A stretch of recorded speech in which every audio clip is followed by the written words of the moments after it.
রূপালীর চাকমার পর রূপালী বেগম।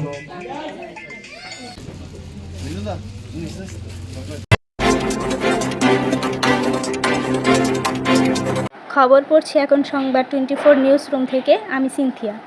রাঙামাটিতে channel I, প্রকৃতি ও জীবন ক্লাব ও সেনাবাহিনীর সহযোগিতায় শীতবস্ত্র বিতরণ।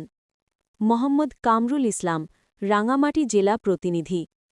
পৌষের হাড়কাঁপানো শীত আর পাহাড়ি হিমেল হাওয়ায় যখন জনজীবন বিপর্যস্ত, তখন রাঙামাটির অসহায় ও দুস্থ মানুষের পাশে উষ্ণতার পরশ নিয়ে দাঁড়িয়েছে চ্যানেল আই, প্রকৃতি ও জীবন ক্লাব।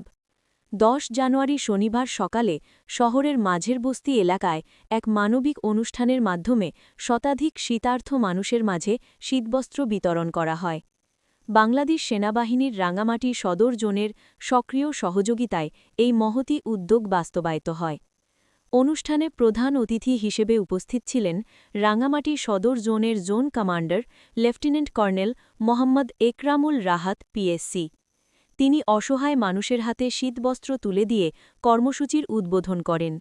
বক্তব্যে তিনি বলেন, চ্যানেল আই, প্রকৃতি ও জীবন ক্লাব পাহাড়ের মানুষের জন্য যে মানবিক উদ্যোগ নিয়েছে তা অত্যন্ত প্রশংসনীয়।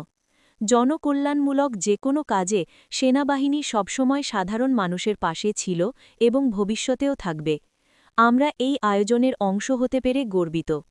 জেলা প্রকৃতি ও জীবন ক্লাবের উপদেষ্টা মনোজ বাহাদুর গুরখার সভাপতিত্বে অনুষ্ঠানটি সঞ্চালনা করেন ক্লাবের প্রধান সমন্বয়ক ও জ্যেষ্ঠ সাংবাদিক মনসুর আহমেদ। অনুষ্ঠানে বিশেষ অতিথি হিসেবে উপস্থিত ছিলেন রাঙামাটি পার্বত্য জেলা পরিষদের সদস্য নাইয়ু প্রু মার্মা মেরি। এছাড়াও পাহাড়ের গণমাধ্যম জগতের শীর্ষস্থানীয় ব্যক্তিবর্গ এই আয়োজনে সংহতি প্রকাশ করেন। রাঙামাটি রিপোর্টার্স ইউনিটি সভাপতি সুশীল প্রসাদ চাকমা ও সাধারণ সম্পাদক M Kamal Uddin, TV journalist association সভাপতি এস.এম. শামসুল আলম ও সাধারণ সম্পাদক শতরং চাকমা, সাংবাদিক ফোরাম সভাপতি নন্দন দেবনাথ ও সাধারণ সম্পাদক ইমতিয়াজ কামাল ইমন, সাংবাদিক সমিতি সভাপতি সৈকত রঞ্জন চৌধুরী, প্রেস ক্লাব, পাঠাগার ও প্রচার সম্পাদক মিল্টন বাহাদুর, সিএইচটি জার্নালিস্ট অ্যাসোসিয়েশন সভাপতি মোহাম্মদ জাহাঙ্গীর আলম ও সাধারণ সম্পাদক মোহাম্মদ কামরুল ইসলাম। রাঙামাটির দুর্গম পাহাড় ও বস্তি এলাকা থেকে আসা বয়োবৃদ্ধ ও শিশুরা শীতবস্ত্র হাতে পেয়ে সন্তোষ প্রকাশ করেন। আয়োজকরা জানান, শতাধিক পরিবারের মাঝে উন্নত মানের শীতবস্ত্র বিতরণ করা হয়েছে। প্রকৃতি ও জীবন ক্লাব কেবল প্রকৃতি রক্ষায় নয়, বরং বিপন্ন মানুষের সেবায় নিরন্তর কাজ করে যাওয়ার অঙ্গীকার পুনর্ব্যক্ত করে। উপস্থিত বক্তারা বলেন, সমাজের সামর্থ্যবান ব্যক্তি ও সংগঠনগুলো যদি এভাবে এগিয়ে আসে, তবে পাহাড়ের কোনো মানুষকেই শীতে কষ্ট পেতে হবে না। সেনাবাহিনীর এই আন্তরিক সহযোগিতা ও চ্যানেল আই, প্রকৃতি ও জীবন ক্লাবের এই প্রচেষ্টা রাঙামাটির আর্তমানবতার সেবায় এক উজ্জ্বল দৃষ্টান্ত হয়ে থাকবে।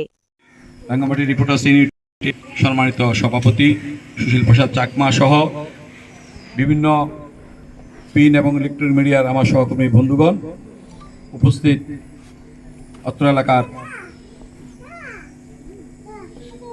লোকজন যারা এখানে উপস্থিত রয়েছেন, সকলকে আজকে এই অনুষ্ঠানে উপস্থিত থাকার জন্য আমি ধন্যবাদ জানাচ্ছি। আপনারা জানেন, এই পার্বত্য চট্টগ্রামে বাংলাদেশ সেনাবাহিনী দীর্ঘদিন ধরে কাজ করে যাচ্ছেন।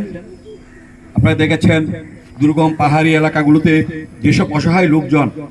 পার্বত্য জেলা পরিষদের সম্মানিত সদস্য নাইটু মার্মা মেরি দিদিকে আমরা চ্যানেল আই, প্রকৃতি জীবন ক্লাবের পক্ষ থেকে স্যারের প্রতি কৃতজ্ঞতা জানাচ্ছি। তো আজকে আমাদের এখানে অনুষ্ঠান সেনাবাহিনীর রাঙামাটি রিজিয়নের রাঙামাটি সদর জোন, তো আমি জোন কমান্ডার হিসেবে এই অনুষ্ঠানে আসতে পেরে এবং এখানকার মানুষের জন্য রাঙামাটি সদর জোনের পক্ষ থেকে উন্নয়নমূলক কিছু কর্মকাণ্ড করতে পারার সুযোগ পেয়ে আমি নিজেকে অত্যন্ত গৌরবান্বিত মনে করছি। আমি মনে করি আমাদের এই অত্যন্ত ক্ষুদ্র প্রয়াস এখানকার দুস্থ মানুষদেরকে কিছুটা হলেও স্বস্তি দিবে এই প্রচণ্ড শীতের মাধ্যমে। এবং আপনাদের অবগতির জন্য জানিয়ে রাখি, গত নভেম্বর মাস থেকে যখন এই রাঙামাটি অঞ্চলে শীত অনুভূত হয়, তখন থেকে আমরা রাঙামাটি শহরের আসাম বস্তি এলাকায় আমরা সর্বপ্রথম শীতবস্ত্র বিতরণ শুরু করি। আজকে মাঝের বস্তি এলাকাতে হচ্ছে। এছাড়া রাঙামাটি শহরের পাশাপাশি আমরা ঘাগড়া ইউনিয়নের চেলাছড়া স্কুলে, তারপরে ফটিকছড়ি ইউনিয়নের নাভাঙ্গা স্কুলে আমরা বিভিন্ন জায়গাতে শীতবস্ত্র বিতরণ করেছি। পাশাপাশি আমরা বিভিন্ন জায়গাতে মেডিকেল ক্যাম্পেইনের মাধ্যমে চিকিৎসা সহায়তা দেওয়ারও চেষ্টা করেছি।